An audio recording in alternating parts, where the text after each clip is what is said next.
I was working a late night shift at the diner I worked at for a year. It was a rainy night. In fact, it was pouring. Nights like these usually meant less customers because people aren't exactly rushing to drive in the rain. I was expecting a slow night. It was for the most part. I was working until midnight. At some point closer to the end of my shift, in came a man and a woman significantly younger looking than him.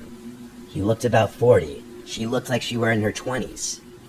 They both looked at me the second they walked in, and so I went over to greet them and ask how many.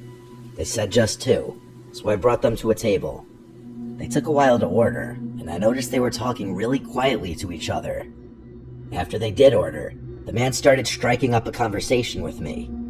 I'm a generally talkative person, which was why I've always thrived in the hospitality industry. So I started chatting their ears off since it was a slow night anyway. Typical waitress-customer back and forth.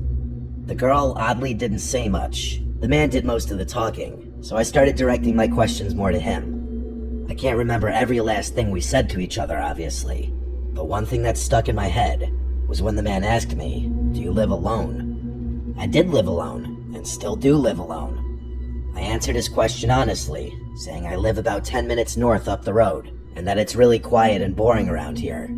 At the time, I didn't see his question as any kind of red flag, albeit maybe a bit strange of a question. But something about a man being with another female makes you automatically assume they're not a threat. I made jokes about being stuck here forever and such, and then walked away from the table. I'd say about 45 minutes later, they finished and left.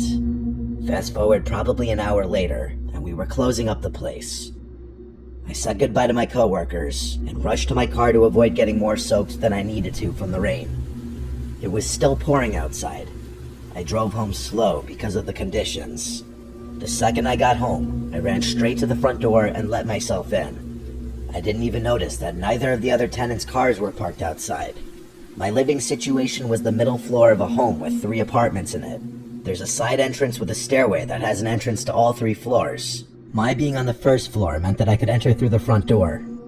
After setting my keys and stuff down on the kitchen counter, there was a manic pounding at the front door. It was nearly 1 a.m. I had no idea who it could be besides maybe one of the other tenants in the house. There's 2 doors, the glass storm door and the inner door. I always keep both locked for safety. I opened the inner door and saw a girl on the other side of the storm door. She was drenched. She was wearing a gray sweater with the hood up, partially obscuring her face. She begged me through the door to let her in so she could use a phone.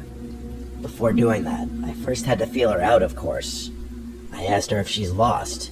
She replied that a creepy man was following her around and she needed help. Something about this girl, though, was strikingly familiar.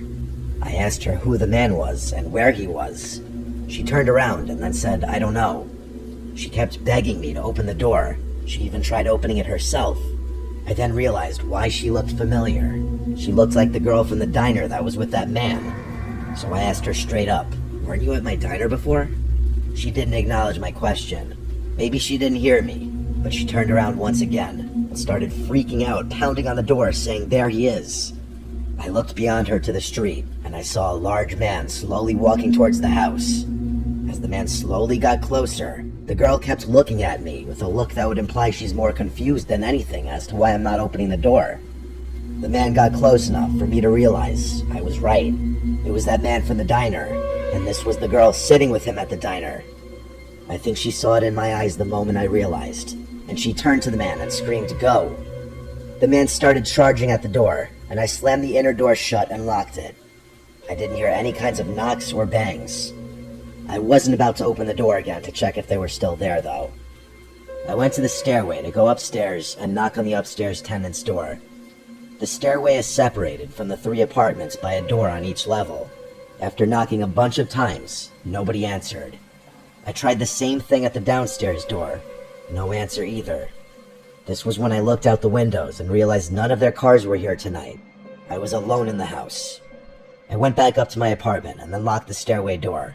My mind was racing, conjuring up possible explanations.